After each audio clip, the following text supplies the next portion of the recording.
Okay, so welcome to chapter 5. This is actually the chapter on merchandising and inventory. I'm going to start with an introduction to the merchandising operation, how it all works, and then inventory systems. So you get introductions first. And then after that, we're going to be looking at the actual purchase and sale of goods from one business to another. So, for example, Walmart needs to buy goods from a manufacturer to put in its store. How does that look on an invoice, and how do they do the accounting for that? So that's our goal today, is to stop right there. We'll finish up the chapter next time. All right, so learning objective 1, merchandising. So when you're looking at merchandising, it's really about any company that's selling a physical product, so a good, right? So, and you've been to and dealt with a lot of them. I mean, there's a lot of you that love shopping, I'm sure. On occasion, I do myself. Um, but if you go to any of the stores like Walmart, whether it's a physical store or an online store, it's the same deal. Those companies have to buy the merchandise first and have it in store. So when the customer comes in, you can buy it from them. So as you see, merchandising operations are a little bit tricky, a little bit more complicated than a service business, because they have to actually, the retailer actually has to buy the goods first and then they sell it to the customer. Okay. So that's a big part of what we're doing today, matter of fact, today's lesson. So Walmart, I mean, just imagine there's over 125,000 different items in your average Walmart store. That's an enormous amount of inventory, an enormous amount of goods to purchase and make sure that the stores are stocked appropriately.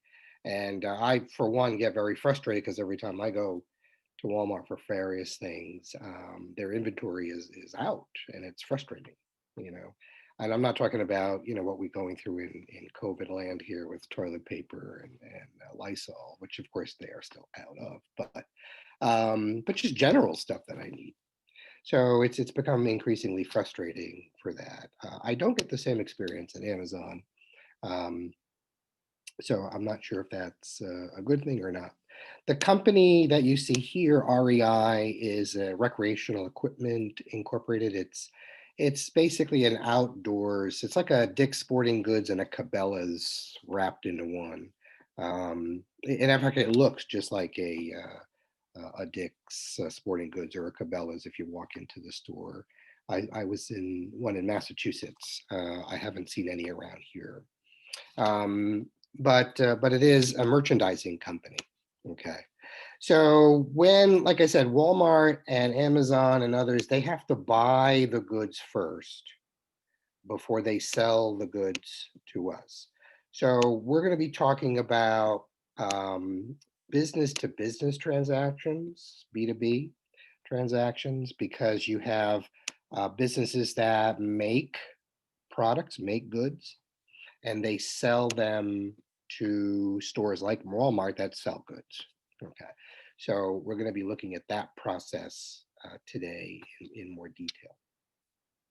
So let's go back to the retailer for a second and the consumer. Because when you and I walk into a retailer and buy stuff, the prices that you and I pay, right, for anything at the store is its revenue.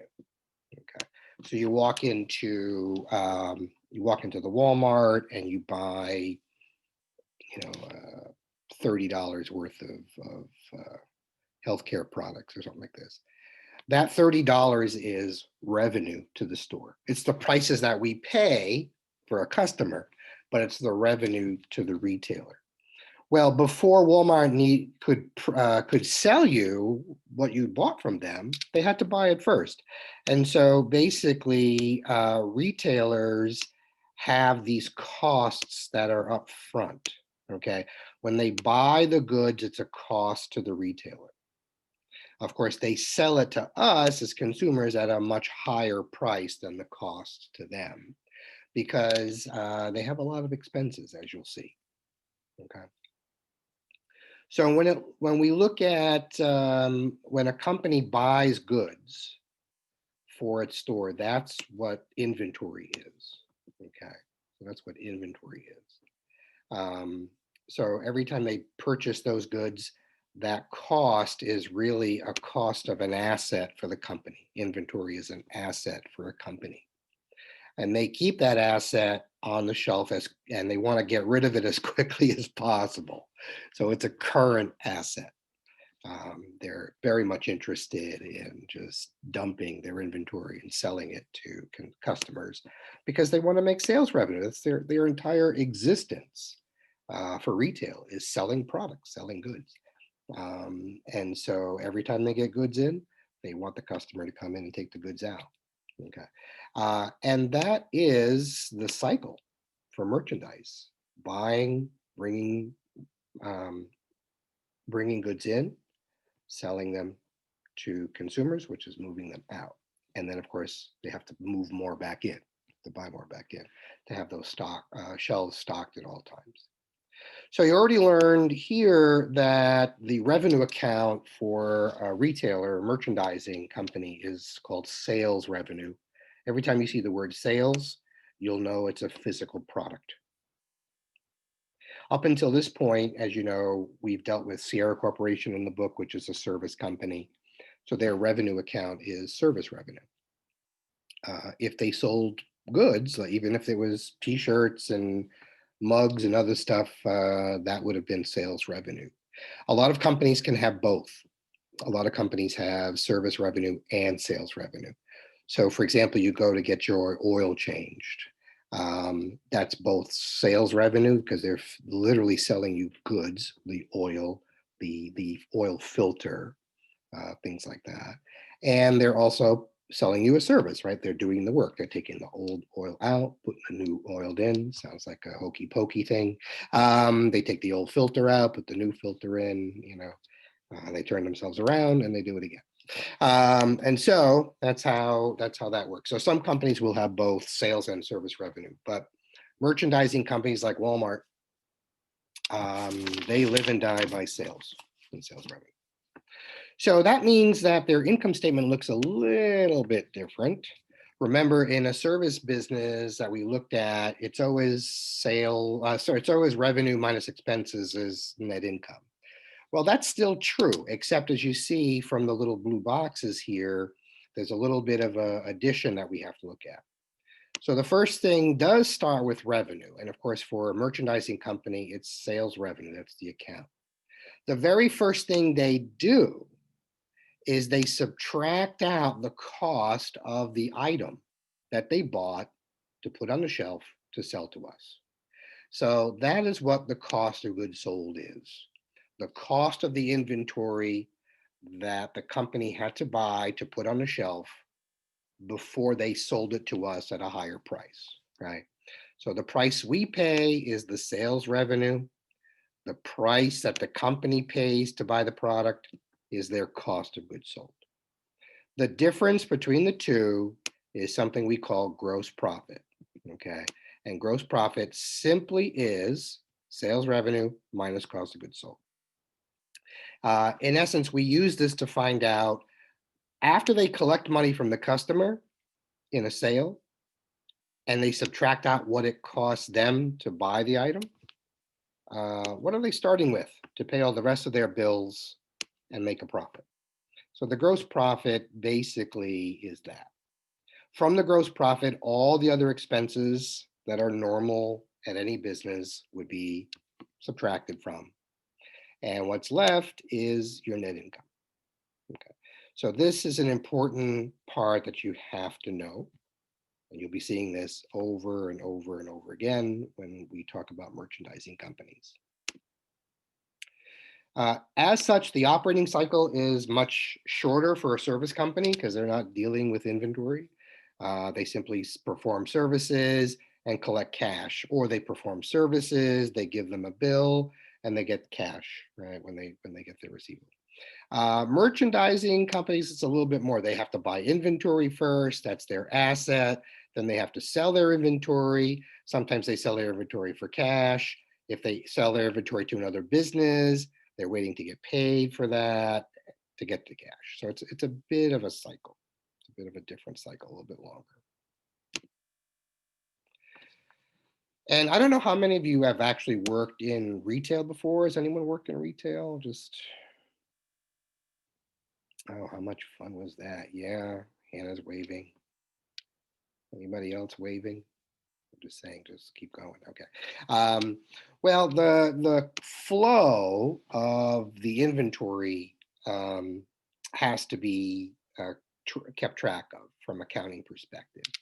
So obviously, you know, from chapter 4, we had to close the books on a accounting cycle, and so forth. So once you close those books on a particular accounting year, you need to open the books for the next year, right? The very next day. So whatever you start with in the store is your beginning inventory. Again, inventory is an asset account. It's a current asset because they want to sell it right away. So usually when a company is starting a new year, the inventory is pretty low on the shelf. So they're buying. So this is step one. So the next thing they do is they start buying a whole bunch of inventory and put them on the shelves. Okay. So they start with what they got in the store for inventory. Part two is they then buy a whole bunch of other inventory to put on the shelves for the customers to look at and buy. Okay. So when you look at the beginning inventory that they already have and all the inventory that they're buying to put in the store, that gives you the total amount of inventory they have for sale. Okay. The word cost is listed here because, of course, they're paying money for the inventory. The beginning inventory costs them money. The cost, any new inventory is going to cost them money. This is the total amount of money they spent on the inventory. Okay. Or you can add these two boxes together. Step 3. The wonderful thing about inventory, at least from an accounting perspective, there might not be anything wonderful about it for people that work with it. But from an accounting perspective, only two things can happen to inventory once a business has inventory. They can either still have it at the end of the period. Of course, that's not the ideal situation. And whatever they have, they still own. So that's what ending inventory is. Whatever is not there in the store, there's an assumption it's sold. Okay. And so inventory is only going to be broken into those two pieces. What's left in the store, again, this is an asset, specifically, it's a current asset. Inventory is the name of the account. Cost of goods sold is an expense account, and it's so hard for me to type or to write with my finger here. So cost of goods sold is an expense account. This will be on the income statement. Of course, your inventory will be on the balance sheet. So inventory is important. It's their whole life. They have to keep track of it. There's a couple of ways that they do. Companies either use something called a perpetual system or a periodic system. I will tell you that almost all companies, because they're so large today, use a perpetual inventory system. And it makes perfect sense, as you'll see. A perpetual system continually updates the records on how much inventory that's in the store. And this makes perfect sense because if you've ever worked retail, you know that truck comes in, as the boxes come off the truck, the very first thing most people are doing is scanning it into inventory. So you scan it into inventory, so the record is updated with the new inventory that's come in. And then as customers buy it, it gets scanned again, right? At that wonderful, you know, whether you self-scan or you go to a cashier, you're going to hear it, right? Boop, boop, boop. You'll hear it all the time, right? So that scan is, is doing a lot of things, but one of the things it's doing is taking that item out of inventory. So the record of that item is continuously updated. So they know, or they should know, how many items, how many specific items they have on the shelf of product X, product Y, product Z, etc. Okay. So this is what's common because most stores we have today are huge and computerized. However, back in the day when they were smaller, much smaller, they didn't have computer systems to track their inventory. And so they had to literally count it by hand on a regular basis, what we call a periodic basis. And so whenever they needed to put together, say, an income statement or something like this, they would literally have to count all their inventory, um, and then, you know, do that little box, right? Well, we have this much inventory. This is what we have left. The rest is cost of goods sold. So that's what this is showing. Basically, the same thing that I was showing you on that graphic a couple of slides ago. But there's not a lot of there's still some businesses that do it this way, but most are, like I said, computerized and use the perpetual. However, even if a company uses perpetual system, they still have to do what's called a physical count. It's usually at least once a year. Some do it more, but at least it's once a year. And that's because they need to make sure that the inventory record that's kept by computer matches the actual inventory that's on hand. Okay, so they actually go ahead and do all of that. If there's something missing, it simply becomes part of cost of goods sold. So for example, if I work at CVS and I'm supposed to have 4 bottles of, chewable aspirin for children, cherry flavor, and that's at least what the perpetual inventory record tells me. Physically, I actually have 3, not 4. Well, I'll update it to show the 3 I actually have. And the fourth one is simply costed out, becomes part of this number, cost of goods sold at the bottom. Okay, so certainly there are a lot of advantages with perpetual system because it simply provides better inventory control. And that's really one of the bottom lines. At the end of every learning objective, there's a do it exercise, and it's always good to review, and this is no different. So these are true false statements.